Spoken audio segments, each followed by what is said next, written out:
Момичетата и момчетата от спонтанно формираната любителска трупа от ученици в училището за зрители представят в петък, 24 октомври от 18:30 часа постановката "Гостилничарката" от Карло Голдони. Как инициативата "Училище за зрители" прерасна в игра на сцената от режисьора Мария Атанасов.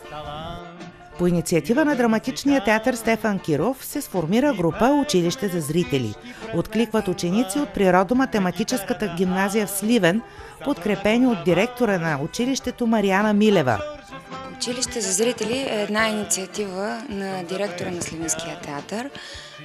По негово желание се събрахме един малък колектив от 3 души, заедно с Добромир Цветков и Михаил Ненов. Михаил Ненов е преподавател по български, а Добромир Цветков също е режисьор.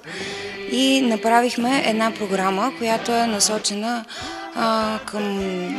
към това да възпитаме следващите поколения зрители. Защото от една страна те биват заливани от една доста пошла продукция, която се научават да харесват. От друга страна пък им се насажда, че театър е елитарно изкуство и то може би не е за тях, защото не влиза в сферата на техния интерес и те са задължени каквото пък видят да харесват. И нашата цел беше да ги запознаем отблизо с театъра, да им разкажем малко повече, да ги водим на постановки, да ги коментираме, да им дадем възможност свободно да кажат това, което мислят и да изразят себе си самите, те да пробват няколко театрални упражнения, да ги поставим на място на различните театрални професии, да ги запознаем с тях и така да преценят доколко театър на тях им е нужен, какво им дава, да имат свободата.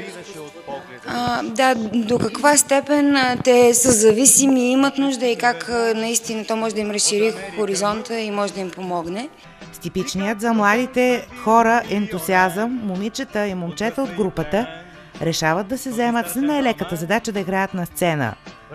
Режисьорът Мария Атанасова избира "Гостилничарката" от Карло Голдони. Това е един класически текст от 18 век, комедия дел'арте, един изключително труден жанр, изключително актьорски жанр, който се основава най-вече на качествата на актьора и на импровизацията.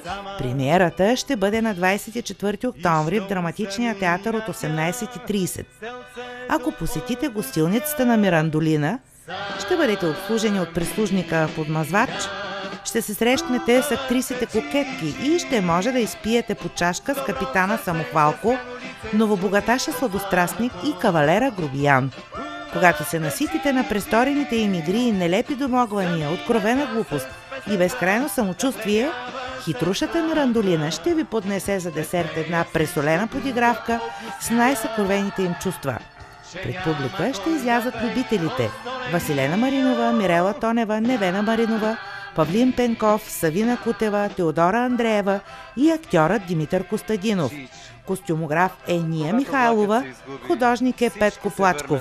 Прическите са поверени в ръцете на Стойка Кутева, а костюмите са изработени от Парашкева Игнатова. Режисьор е Мария Атанасова.